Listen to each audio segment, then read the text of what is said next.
Hello and welcome to Mo Sports. Well, my name is Mo, and sitting across the table from me is Mr. OB.KNOWS himself. We are here to talk all things football. We're talking about the final that's coming up today. We're talking about what's happening in the PSL. We're talking even about the NFD, and we have a super guest who will be joining us to talk more on that topic. Welcome to it. Now, if you can't join us through Open View Decoder, we do have alternative means. You can always join us through Facebook or on YouTube. All you need to do is go on those platforms, search for Super TV, and once you find us, subscribe or hit the follow button, and then you can always catch us live using those platforms. It gives you the liberty to watch us on a laptop, a cell phone, a smartphone, or even a laptop. So make sure that you do open up that opportunity for yourself by going on Facebook and following our page. Now, it's time for us to start the show, and as usual, we hit you with the Mo Riddle. Now, the Mo Riddle is that piece of trivia we give to you to see just how knowledgeable you are about the beautiful game. So this is what it reads like today. It says, I'm a retired Dutch defender, right, who was named UEFA's best defender in the 98-99 and 99-2000 season.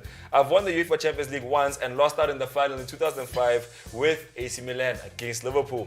I played for Man United and Lazio before joining AC Milan. Who am I? If you have the answer, the number is 071-621-4746. And while you're on your phone, don't forget to SMS Super TV to 30978. Obi knows, what should they expect on today's show? Well, on today's show, we can look forward to talking about the NFD dilemma. Of course, we're going to have a guest later on to the show telling us a little bit more about what's going on in there. And most likely, we'll also be talking about the PSL because it does return with some very great fixtures to look forward to. The Tshwane Derby is lurking upon us, and it's going to be very interesting. We'll be talking a little bit more about that. Also, the transfer hits and misses, finding out who was a successful transfer and who wasn't a more successful transfer. But we kick it off with the news, and kicking it off at the top of the news, we talk about, of course, the NFD itself. I mean, it did wrap up on Sunday. The last games were played on Sunday. Royal AM actually played to a 1-1 draw with Cape Town All Stars, and that meant that there were only 1 point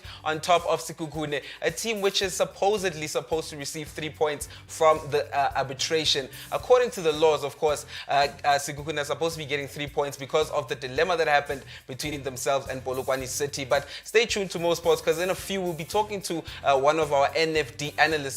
He'll be telling us a little bit more about what's going on in terms of the arbitration and the decisions that will be made by the PSL in terms of who will be qualifying for, or who will be the champion rather, of the NFD. And moving into what else is happening in the PSL, well, Eric Tinkler has came out and made it clear what his intentions are as he returns to Cape Town City. He's saying that he wants to win some silverware. Of course, he was the first coach to coach Cape Town City when it was shifted from Mpumalanga Black Aces, and he managed to win some silverware, and he was followed up by Benny McCarthy, who also managed to get them an MTN8 trophy. But the most recent coach, Jan Olde Rekerink, he failed to get some silverware into the club, and obviously with Eric Tinkler returning to the team, he's looking forward to bringing back the good old days to the Cape Town boys. And moving on to what's going on in Europe, we're talking a little bit more about Real Madrid. Of course, it is Gareth Bale and Eden Hazard. Two signings one was a successful one, and the other one just seeming not to be able to get himself on the field consistently, at least. Well, that is Eden Hazard, who has been injured for majority of the last 2 seasons since he joined Real Madrid. Now, the question is, will these two be staying next season? Well, it has been made assured that Real Madrid will be listening to offers if they come through from any clubs that are offering to come through and get Gareth Bale or Eden Hazard. I did say more recently on Mo Sports that it is the best option for them to sell him. I mean, he has not done anything good for Real Madrid since signing. He was meant to replace Cristiano Ronaldo. He has not done any of that. So I think that the best thing for them to do with Eden Hazard is to let him go. And with Gareth Bale, we'll have to see what happens. Does he return to Real Madrid following his loan at Tottenham Hotspurs? Do they sell him? We'll wait and see, because also the coaching dilemma is still going on at Real Madrid. Will Zidane also be the manager next season? Apparently, Maximiliano Allegri is also knocking on the door, so we have to wait and see what happens in terms of Real Madrid. And the last news of the day, of course, sticking with the coaches, we're talking about Hansi Flick. We have been talking about the fact that he is leaving Bayern Munich to coach the German national team. Well, it has been made official that he will be taking over for the next 3 years after Euro 2021. Hansi Flick is taking over from Joachim Low, who has been part of the German national team since 2006, a whole 15 years at the helm of that German national team, and he leaves it to someone who was part of his technical team. Of course, Hansi Flick, before being the coach of Bayern Munich, he was the assistant coach to Joachim Low at the German national team. So he maybe knows a little bit more about what's going on in the national team of the German, of the Mineshaft rather. And that's how I round up the news, Mo. Let's jump into the PSL. Straight into the PSL we go.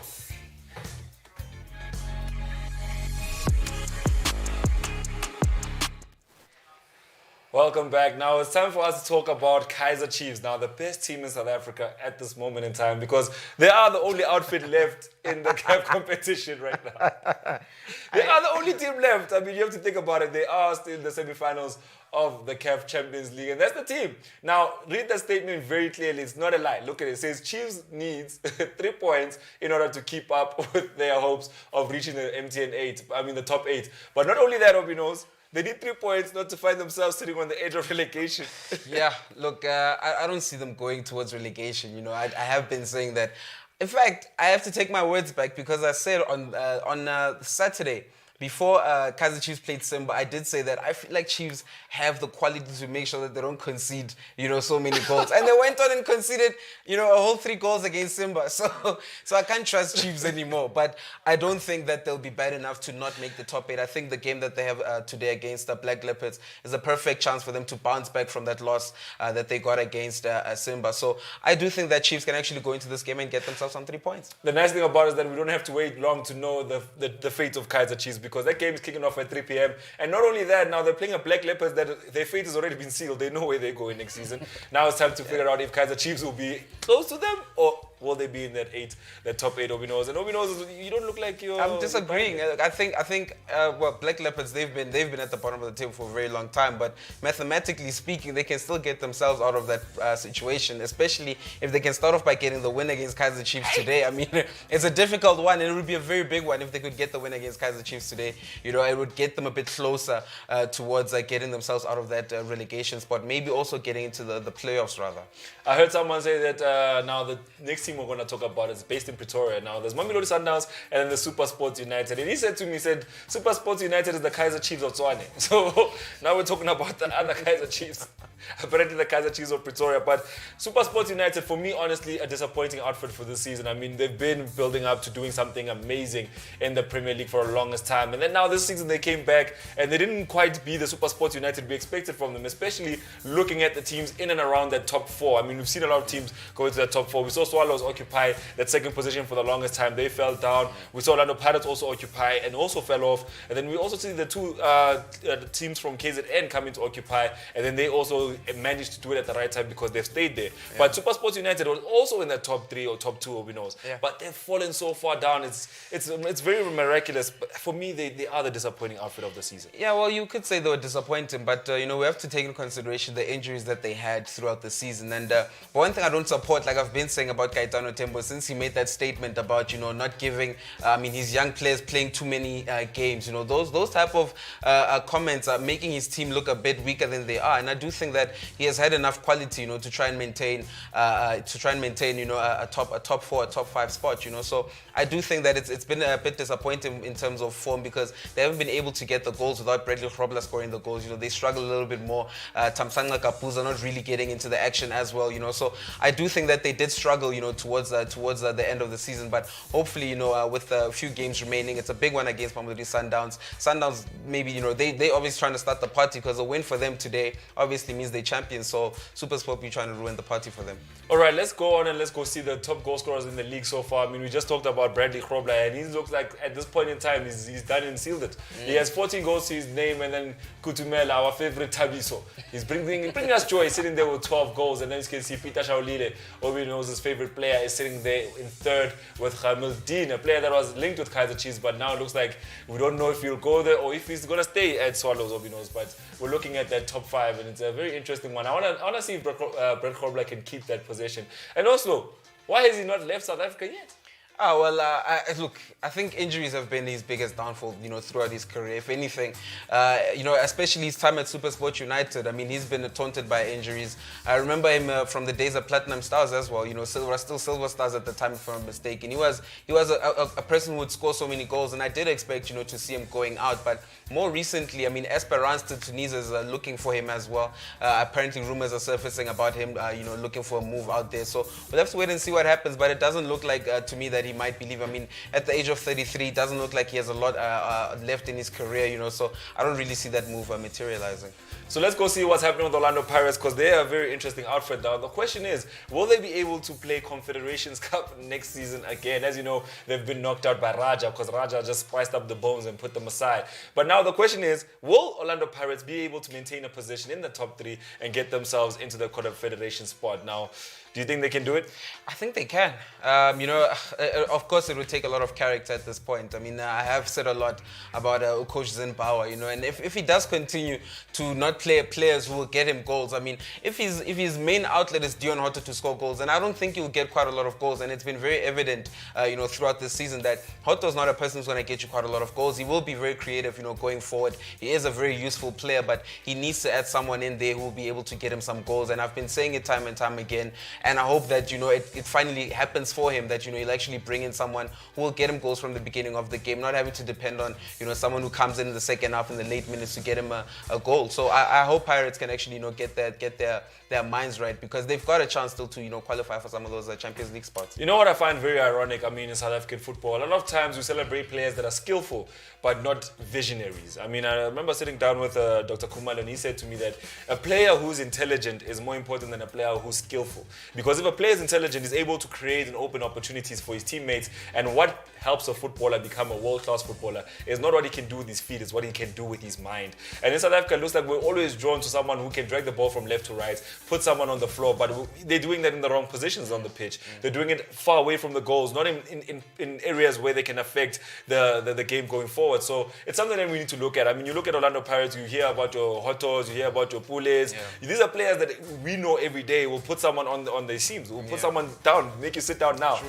But the question is, are they doing it in a visionary manner? Because what made Mesut Ozil stand out in world football was the fact that he will dribble you, but he will also be able to create a chance out of that dribble. So it's something that we need to look at in South African football, and we have to be honest with ourselves. I mean, if people like Dr. Kumalo can say such statements, means they understand football. Why are they not in the dugout? Why are they not leading these teams? It's something that we need to address as South Africans. But for now, let's go to the website. Don't forget to SMS Super TV to 30978 so you can join us on this adventure to the Super Bets website, where we make all our bets. Now, let's go, OB.KNOWS. Let's go make our bets for the PSL games that are coming up. Let's scroll down. As you can see, Villarreal taking on Manchester United. The Red Devils and the Yellow Submarine. Let's scroll down, OB.KNOWS.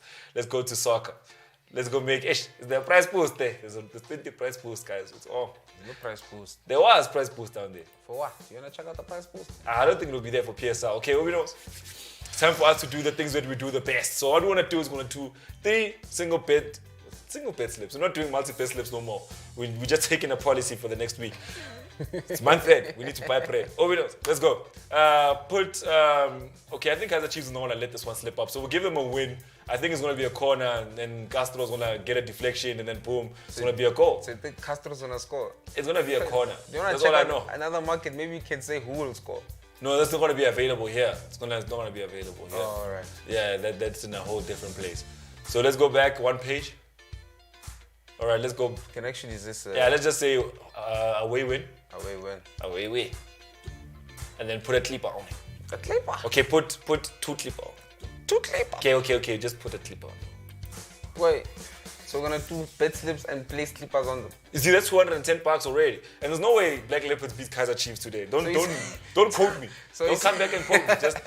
So are you saying that Chiefs is going to win? Chiefs has to win, bro. It's in their hands. All right. I mean, if Chiefs drop points today, they find themselves in a very tough position. Not only do they have to justify to their fans, after they went on strike to go to Naturena and say, what the hell is going on with you guys? I mean, on top of that, they're also in Africa, they are considered to be the best side right now in South African football. I mean, if you've not watched South African football for the whole season and you look who's in the semi-finals of the CAF Champions League, which South African team is there? Mamelodi Sundowns has been knocked out. Orlando Pirates has been knocked out. It's Kaizer Chiefs, OB knows. Right. And then Mamelodi Sundowns obviously don't want to get crowned, so they'll definitely be taking this one home. I don't think Super Sports United have what it takes to slow them down like that. So what do you, 100 bucks? Just do a multi with this Pirates one. Then. So you trust that between OB knows, you're trying to lose our money here. I'm just you saying saying a multi best it's 70 cents. Let's at least boost up a little bit with something else. Well, you're not boost up with Orlando Pirates versus Amazulu. Let's go with Amazulu winning that game. Oh, boy, let's see, boy. You don't trust Benny. You know what? Let's just take a break, everybody. Let's just take a break. And when we come back, we'll let you know how the best slip went, because I don't trust that this man can make such a multi-best slip and be able to face it at the end. We'll be back right after this.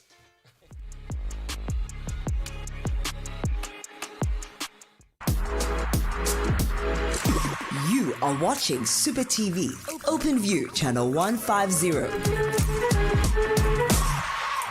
Superbets is bigger than ever with Global Bet virtual games. A first for Mzansi. Exclusive to Superbets. Win up to 500 tower on Premier Virtual Disky, basketball, camel racing, supercars, horse racing, Super 6, spin and win, and more.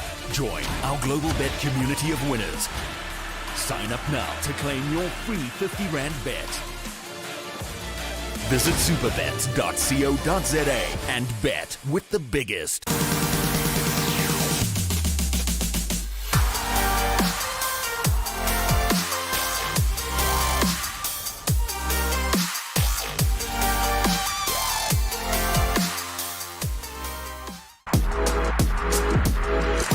You are watching Super TV, Open View, channel 150.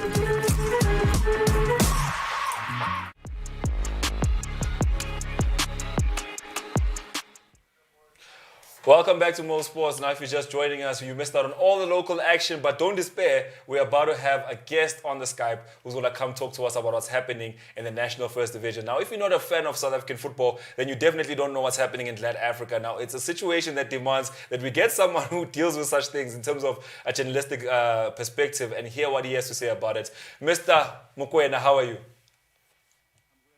I'm good, my brother. I'm good. I'm very excited to have you on the show. I know it's your first time joining us here on Mo Sports. So can you tell the people a little bit more about who you are and what you do?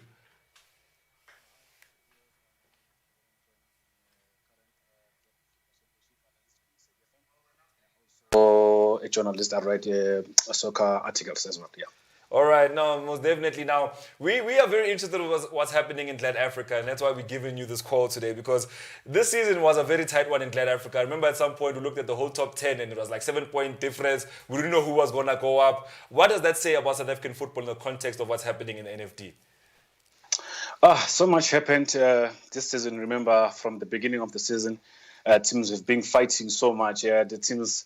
the likes of Skukun United, Richards Bay, they've been fighting until the end. But it's so bad the way it has ended, because it didn't end like the way we expected, because now there's cases, they are now going to the courts and everything. So I feel like now we need to wait and see what's going to happen afterwards, because we didn't expect this to happen at the end of the season, even though they've been there, the cases, even last season, they've been there, but actually we do not deserve to see how it ends like this.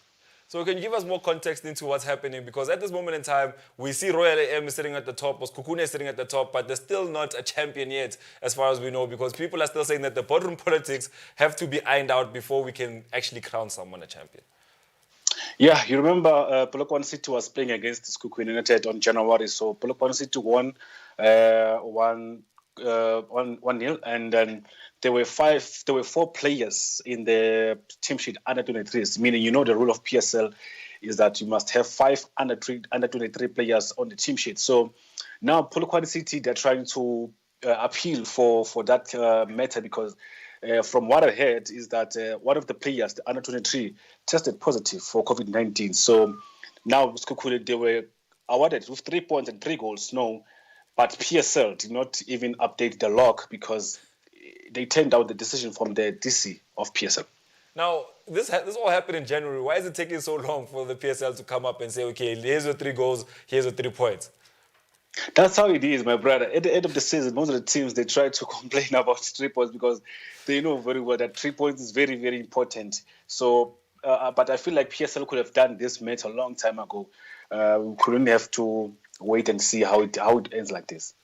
Can you give us an idea of how many teams are involved in the legal action for this thing to be resolved? Because I heard that, I think it's Polokwane City that also got involved. So do you have an idea of how many teams are involved in this legal matter? There are two teams. It's Cuckoo United and Polokwane City, and then they are also involving PSL, NSL, even SAFA as well. Because remember, SAFA is the one made the decision about the arbitration, meaning giving Cuckoo United 3 points and 3 goals. So, yeah, two teams and the league as well, and NSL and SAFA, yeah. So when can we expect the verdict to be reached? Because at this point in time, it's slowing down a lot of things, especially for teams like Skukuna United. If they have to play playoffs next month, they might have some of their players out of contract. So basically, when should we expect a verdict to come from the PSL? From what I heard, I mean, on Friday, it's supposed to be a court, because now they're trying to delay the playoffs as well. So we need to wait from PSL to give us the statement, which shows that it's either Skukuna United are the champions or the Royal AM, because the league was never even arbitred. So it shows that Skukuna might lose the case, because it happens like that. Get the way in cutting. So I feel like Skukuna United, they've lost the case. If in any case already they've won, maybe the league was gonna be interesting. Like Ibe Bona number 1 in Royal AM, they go to playoffs. So now they were celebrating both of the teams. So now we don't know what's going to happen. So I'm playing Mr. Mokoena now. Let's say the verdict has been reached now and they say Royal AM is the one who's rightfully going through, or Skukuna is the rightful one going through. Is that going to be a playoff situation between... explain to me, how does this affect the other teams in the league? Because it seems that are waiting to play the playoff. I don't think there are going to be any changes in the league, because number 1 is Royal AM, number 2 is Skukuna, number 3 is Richards Bay. So I don't think there will be any changes still. So Richards Bay just sitting from the outside and just watching this whole thing unfold, and never affect Alibor. Yes, even they fired the coach because they were fighting for number 1 spot, and all of a sudden Sabat on the number 1 spot. Now tell me, earlier on in the season we saw Ajax Cape Town now leave. Ajax Cape Town is no more, and now there's a whole Cape Town Spurs. Now we saw how that affected them and their performances went down. Do you think there's going to be a lasting effect in terms of their performances as a team? Do you think Cape Town Spurs will ever rise up to be as big as what Ajax Cape Town once was? Hey, truly speaking, my brother, Cape Town Spurs, since from the beginning of the season, they haven't done very well. They've never been above number 10 since from the beginning. So it shows that maybe they got affected by just changing the status of the team. Remember, they were in partnership with Ajax Amsterdam. So maybe let's see next season what's going to happen. Let's see what's going to happen next season, yeah. All right, so are you hopeful of what's happening in South African football? I mean, in the lower leagues, because you're someone who analyzes the NFD.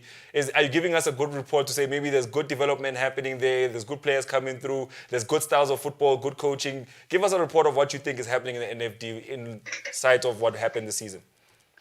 I feel like we are still developing, but even remember yesterday the under 23 squad was announced, but you will never see even one player from NFD. So it shows that we still need to go back and check how these boys are developing each and every day, because we just need to give them chance to play in under 23, because this thing of saying no, they need the experience. So they must start from under 23 even before they go to Bafana. So I feel like now it is time for them to be given chance and show themselves man, because under 23 they are full of PSL players from DStv. So now I think you can go relibona. All right, Mr. Mokoena, can you give us your social media link so we know where to find you when we're looking for you? Okay, Twitter is Boromo_M, and then Facebook it's Boromo Mokoena, and Instagram is Boromo_M. All right, Boromo, you must have a good day. We'll see you next time here on Mo Sports. Thank you, my brother. Thank you so much for having me. All right, thank you for taking our call. A very interesting conversation that looks like will never end. It looked like it will never end, OB.KNOWS, because when you look at the situation, what's happening now with those two teams that are affected by this whole boardroom debacle. I mean, it's a very serious debacle. I mean, you don't know who's the champions. We're both celebrating, but still we're waiting for a stamp and a say from a boardroom with a piece of paper to say, these are now the champions. It's really driving us crazy. It's a big situation, Mo. I think, it's showing us where South African football is right now. I mean, if it's not something that is controlled football on the field. You know, the field is not where the talking is done. You know, it's done in the boardrooms. And I think, you know, like we've been saying for a long time, you know, people need to change because a lot of people aren't taking, you know, accountability for what's happening in SAFA, in the PSL. You know, so I still do think that, you know, if we are going to change South African football in some way, it needs to start in the boardroom because such incompetence, I mean, from January until now, there's still an issue that hasn't been solved, you know, and it's only coming up with a couple of games left in the season, and we can question and say,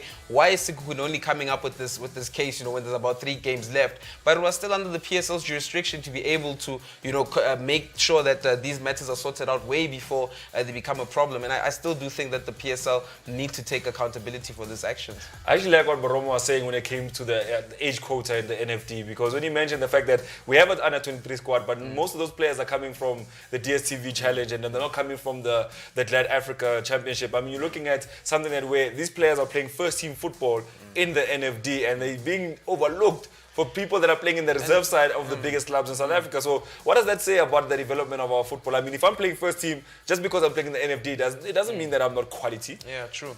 You know, I think I also have a problem with, I mean, it only being 5 players. I mean, it's still a development league, you know. I think there should be more than 5 under 23 players in a squad. You know, I really do think that this is where the young talents should be flourishing. You know, so it's tough because right now when you're looking at the MDC, that's where, you know, most of the players, some of these players, when they're not doing well in the PSL clubs, they be sent lower into those lower divisions. Then they had to also add, you know, some age quotas into DSTV Premiership, into the Diski Challenge. You know, so I do think that there's a big problem in terms of our developments, and I do think that, like he's saying, Paromo there, that, you know, NFD players should be given a lot more shine. And if there's only 5 in a team, then there's obviously going to be, you know, a lot more overaged players or players playing in the PSL who are going to go inside there. I'm going to be very controversial now for a second. People at home, forgive me. I'm just going to be controversial for a second.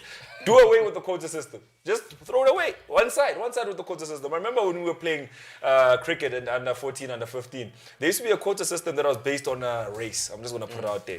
They would say for every rugby team with 15 players, there must be 3 black players, 1 Indian player, 1 colored player. And that's basically the quota system. And it became a system where coaches would now just pick based on color. There was no talent. It was like, okay, I know Tepo. Tepo is a boy I know from, he goes to school with my son. I'm going to take Tepo, put him in this team. And it was a big thing in cricket. It was so big in cricket that I remember in the Kempton area, we knew who was going through. I mean, even if you went to the Easterns, that's what they're called. If you went to Easterns, you got there, you knew there was a quota system that was going to, you as a player of color are going to be barred because they only need 3. So I feel like I hear the age quota system. It's a national first division. It's supposed to be the stepping stone to the PSL. It's supposed to be the next best thing before the PSL. And if you're good enough to play there, you should be good enough to play in the PSL. Look, I think the only thing that is keeping this quota system alive is the fact that it gives, it forces teams to actually have youngsters in there. You know, I mean, if a team doesn't have at least 5, you have 1 who has COVID and you can't replace him with another under 23 player. I think that's a big problem. I think that this quota system needs to be improvised a lot more. It needs to be put down into a lot more effect. We need to have more under 23 players playing in the NFD because this can't be a situation where we don't have enough under 23 players in a team in the 2nd division. I think that needs to be improved. Can I tell you a story of what happened to me this morning? Now, I was at the Robot. I won't say which robot, y'all will judge me. I was at the Robot. And as I stood at the Robot, this boy that we had trials with last year, in 2019, this boy was amazing. This boy was actually on the spot getting signed by a coach we brought in from Italy. He was actually going to coach in Zambia. We brought him in from Italy and he was signing this boy on the spot. His parents were just like, no, want him to finish matric. We can't let him go play first division football in Zambia while he's still in school.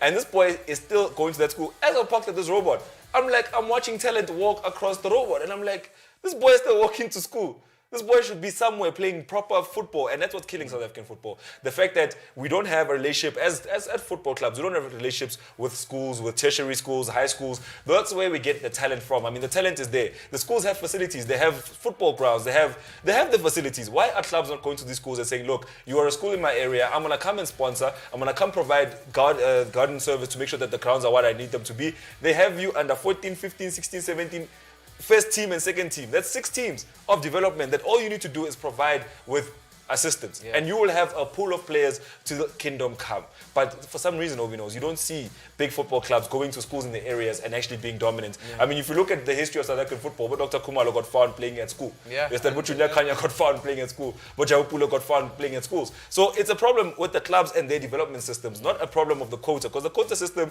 is going to be like another BE. They're going to take it out of proportion, they're going to abuse it, and they're going to end up looking at it one day and saying, it didn't work, let's try something else. But I do think we can't do away with it. I think it's the only thing that is keeping teams. I mean, look at the PSL. Look in the PSL. We have players making their debuts at the age of 27. You know what I'm saying? And I do think that is a big problem as well. You know, you're having, where was he his whole career? Where has he been playing all along? You know, and then we complain about the quality in the PSL. And those type of decisions, if I tell you more, they're due to the fact that money has been prioritized in these places. You know, people want to win. They don't want to invest in the youth. Salaries. And that, you know what I'm saying? And that's where the problem is. I mean, if you don't invest in the youth, then in the next few years, like now we're trying to build a national team for the 2022 World Cup. We don't have enough youngsters who are experienced, you know, so it's a big problem, and I think the quota system should not be done away with. I think should be implemented a lot more harsh and a lot more stricter. And to be honest, we don't even have experienced players that are experienced. Let's take a break, and when we come back, we'll go to Africa to go see what's happening in Egyptian football.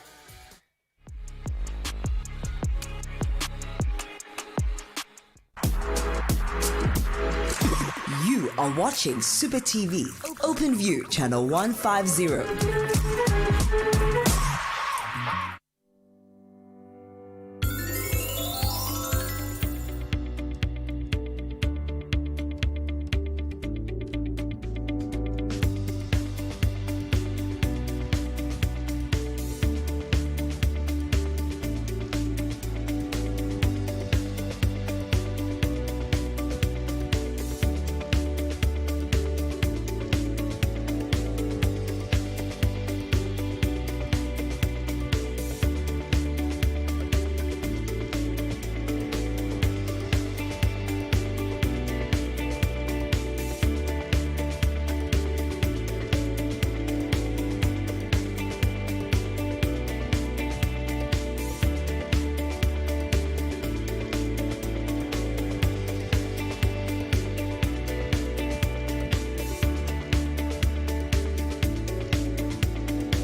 You are watching Super TV, Open View, channel 150.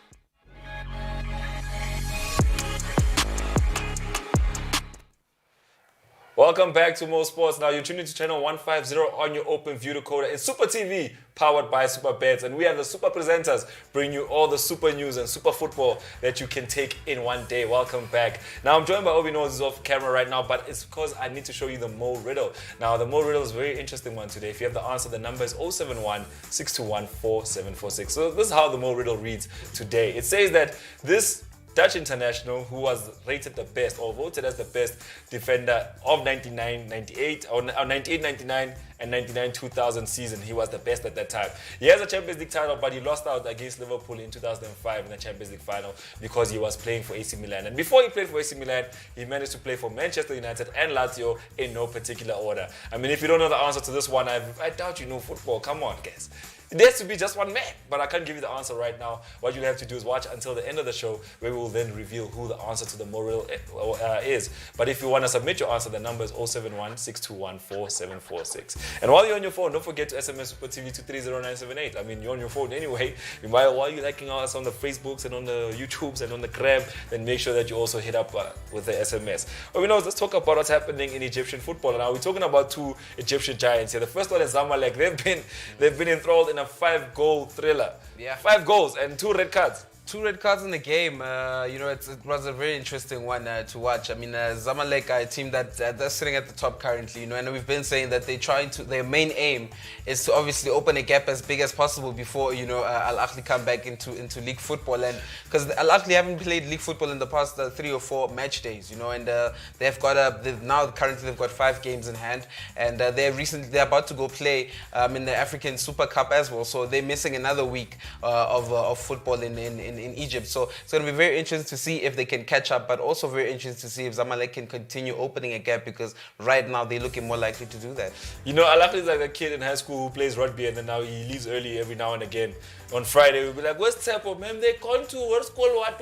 And Tsepo was skipping classes and then he has to come do catch-up classes. That's basically what's happening. But the FA, OB knows. I feel like the FA is doing that on purpose because they're giving Al Ahly enough time to focus on these trophies one by one. I mean, they're able to focus on what's happening in Africa in terms of the Champions League without having to stress about what's happening in the league. Even if those guys open a gap, we still have our games in hand. Then they can focus on what's happening with the African Super Cup, But it has to happen.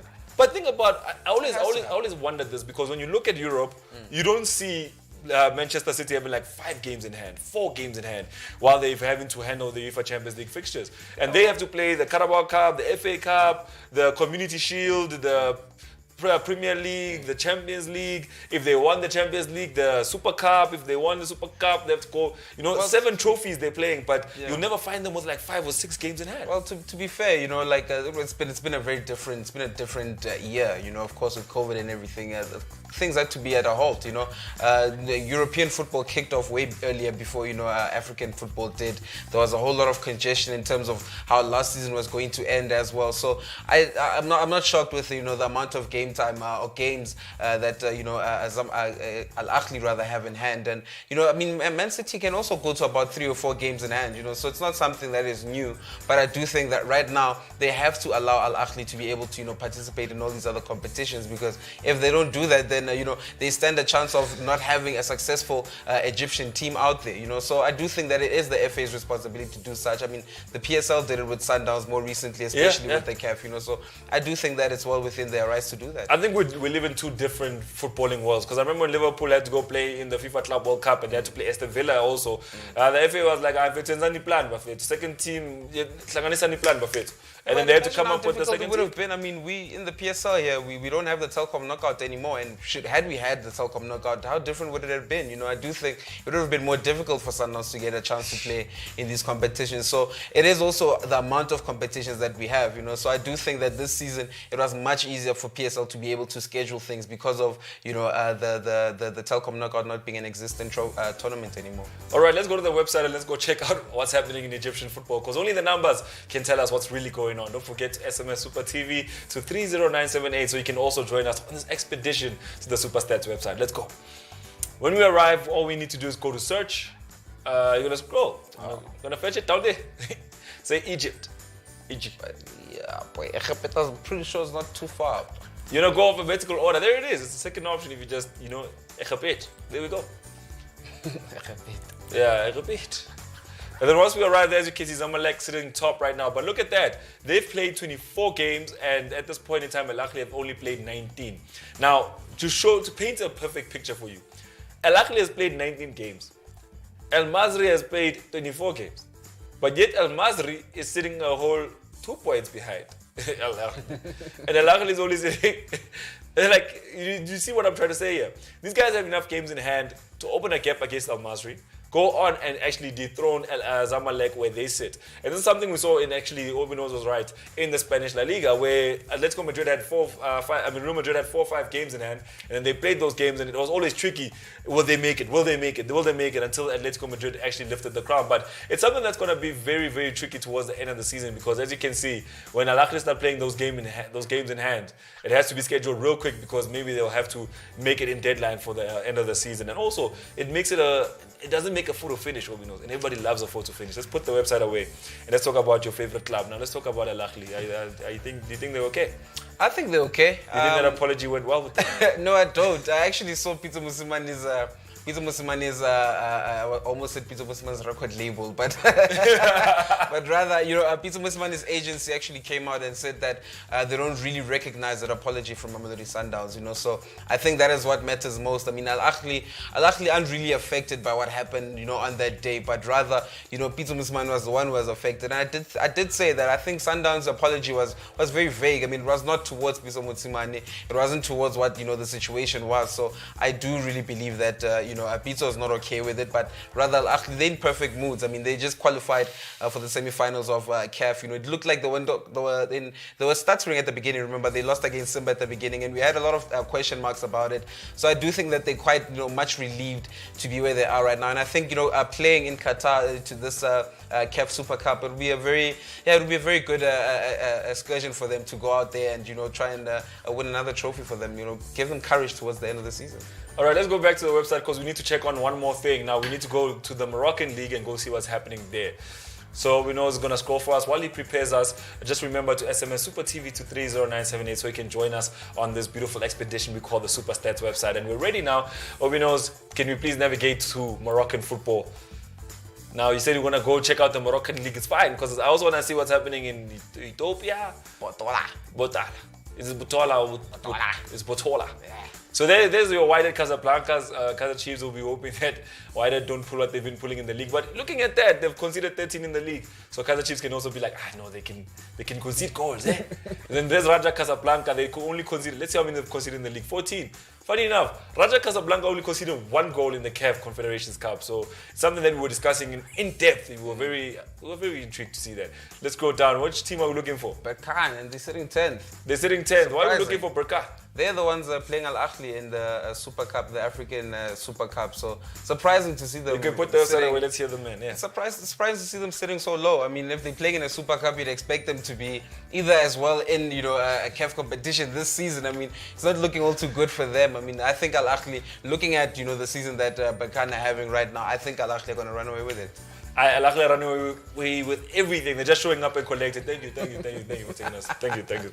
I mean, you're going to play a team that's sitting 10th, that their last 6 is looking like 3 losses and 2 draws and 1 win out of their last 6. They're not going to look like a team they're not going to trouble Al Ahly. It doesn't look like a team that will trouble Al Ahly. I mean, we have to be honest with each other. Let's get ready to go talk about what's happening elsewhere in Europe by going to look at the Europa League.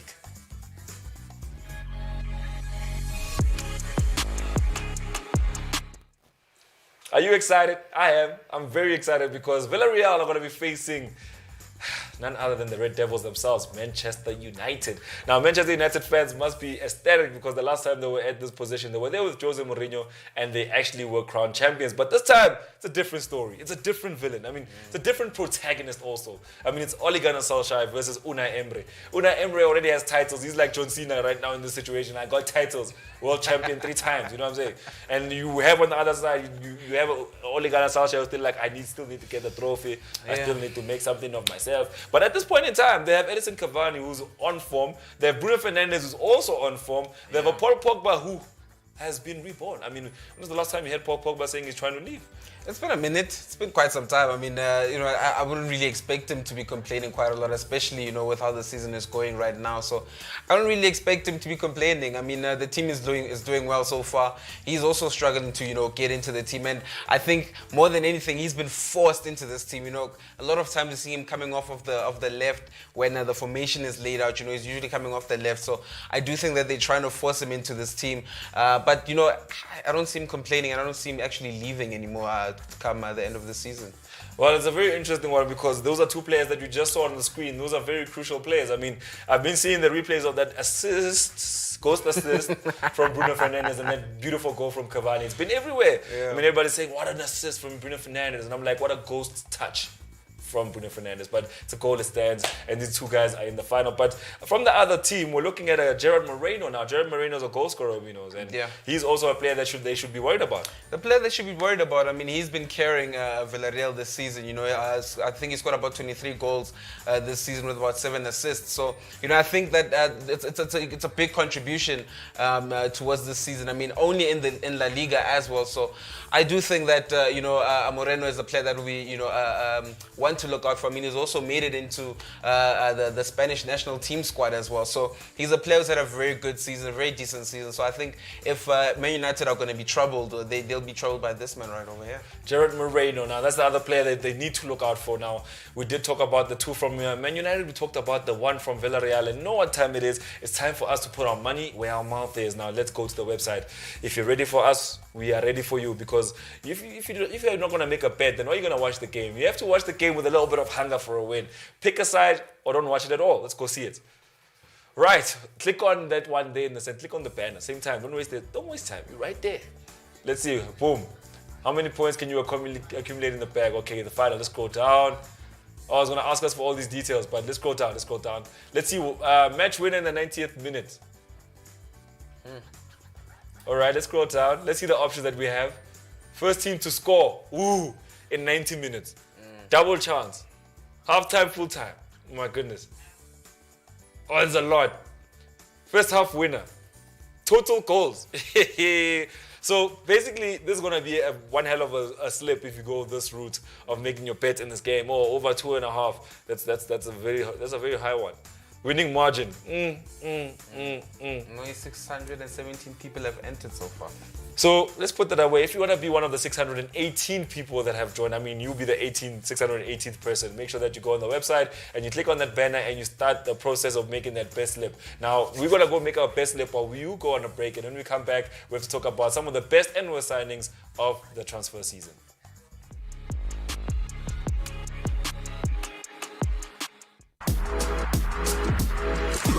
You are watching Super TV, Open View, channel 150.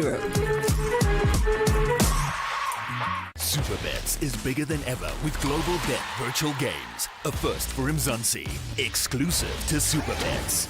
Win up to 500 tower on Premier Virtual Disky, basketball, camel racing, supercars, horse racing, Super 6, spin and win, and more.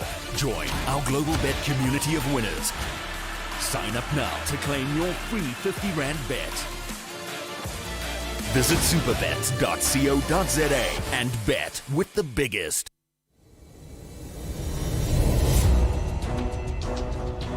Winners know when to pull out. Just SMS Super TV to 30978 and practice your pull-out game. Big dog status, I'm a big dog vet. I pull up on the block in a big Corvette. You are watching Super TV, Open View, channel 150.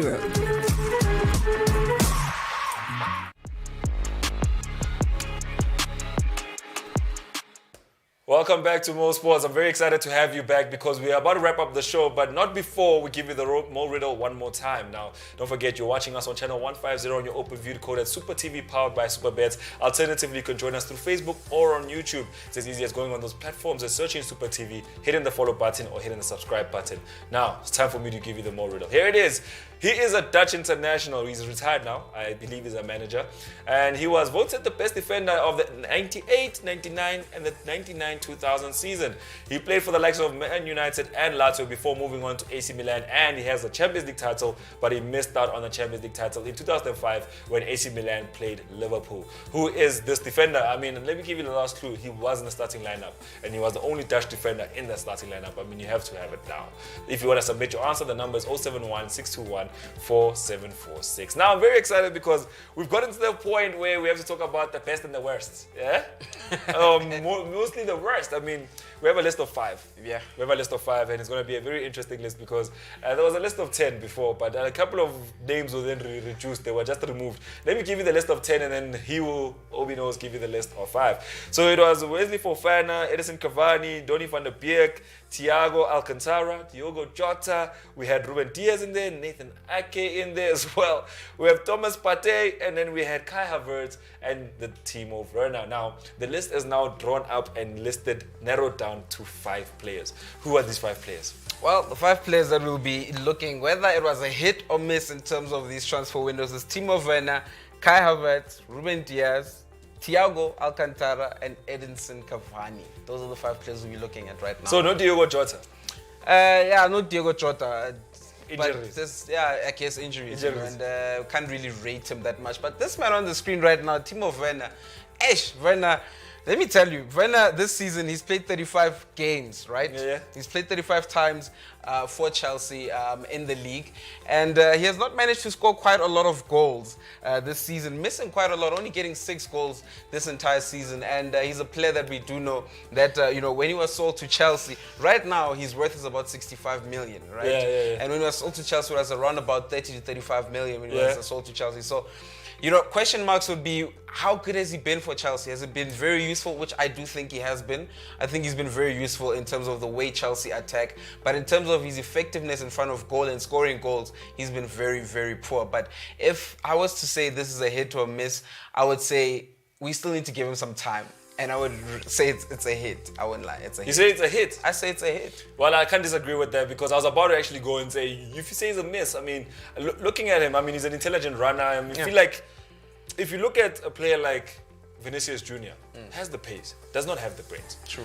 If you look at someone like Timo Werner, has the brains, because if you look at some of the goals that Chelsea scores, because Werner was making that movement that got the defender out of the way for someone else to come take the shot. And most of the time, he's in the right place at the right time. I mean, there's a goal he scored where Kai Havertz tried to chip the keeper against Real Madrid, and then Timo Werner was there to slot the ball back in. So it shows that he's a very intelligent player, he's a very intelligent striker. It just hasn't been his season. It just really hasn't been his season, And secondly, now we're going to talk about Kai Havertz. I mean, as you can see on the screen right behind us.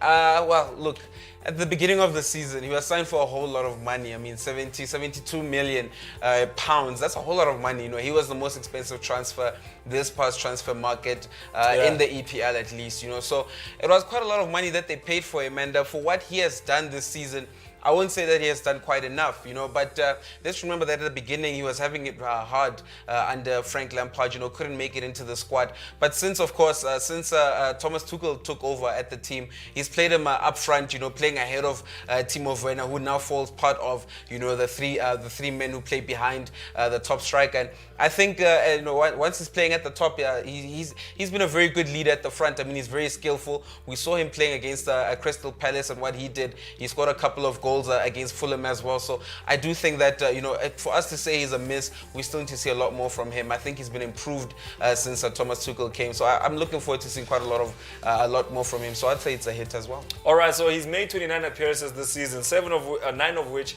it was from the bench, and he scored himself 4 goals. Those 4 goals coming as follows: he scored 1 in the FA Cup, and he scored 3 in the EFL Cup. So he's not quite scored in the league just yet for Chelsea, but what an important player. Who's the next player we're looking at? Well, the next player we are looking at right now has to be Ruben Diaz. I mean, my guy. What do you say about Ruben Diaz? I mean, he's been great since, of course, he came to Manchester City. He's changed the way Man City defended. I mean, the big conversation last season for Manchester City was pretty much the same as Liverpool, the defensive woes. They didn't have Aymeric Laporte for majority of last season, and that is also after they failed to replace Vincent Kompany. So, of course, they struggled at the back, and that kind of, made them a bit more complacent at the back. They couldn't chase for the league title as well. So I do think that Ruben Diaz has brought a big change to the Manchester City defense. And of course, like you said in the show the other day, that defenses win you titles. titles while, goals win you games. And I think it's been proven once again by Ruben Diaz.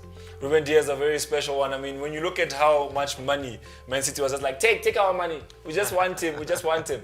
And they spent a lot of money on their defense, around, I think, 400 billion plus. Yeah, it was 500. That's a lot of money they spent on their defense. But they got the right man, and he's been able to deliver for them. Now, the next player we're looking at is Thiago Alcantara. Now, he came in here as a treble winner when he came to Liverpool. He came in as a treble winner. Of course, he wanted to win trophies coming to Liverpool, and he expected to win trophies. But no one really expected, the season that Liverpool had. I mean, it's been a very tough season. They couldn't, like I'm saying, they had the same problems as Manchester City had last season, with a whole lot of, defensive people missing. So injuries are a big part of Liverpool's season. But look, the way they finished in third place, and not something I even expected. I didn't even expect them to make Champions League. I was praying that they finished there, below Europa League titles, because I wanted them to focus more on the league next season. But what can we say? They made it to the Champions League, and that's where the bread and the butter is. That's where the bread and butter is. But we're very glad that they made it into the Champions League. At least now they'll still be able to attract some of the big names. And for Thiago Alcantara, I'd say it was a decent season for him. Wasn't he wasn't part of a midfield dynamo. He was just slotted in with a couple of other players in there. Fabinho had to play a lot deeper, meaning that Thiago also had to play a lot deeper. OB knows, I'll have to cut you short because we have Cavani on the screens and we have to now wrap it up. I mean, for me, hit with Cavani. It's a hit. I mean, for what Manchester United have had in the likes of number 7s since Ronaldo. I mean, think about it. There's been Sanchez, there's been Di Maria, there's been so many number 7s that failed to fit the jersey, but Cavani has definitely done so. Now, before I let you go, let me give you the answer to the Mo riddle. Now, if you know football very well, the answer to the Mo riddle then for you has to definitely be Yap Stam. Right there. You see Stam? There he is. That was the answer. I know, we flashed you. We flashed the people at home. They were not ready. But here he is, Yap Stam. And he's also like, yes, I'm on Mo Sports. Yes, Yap, you're on Mo Sports. Well, thank you for joining us on today's episode of Mo Sports. Now, we won't be with you tomorrow, but we will be with you on Friday from 1 to 2 p.m. Make sure that you tune in here on channel 150 on your OpenView decoder. It's Super TV, powered by SuperBets.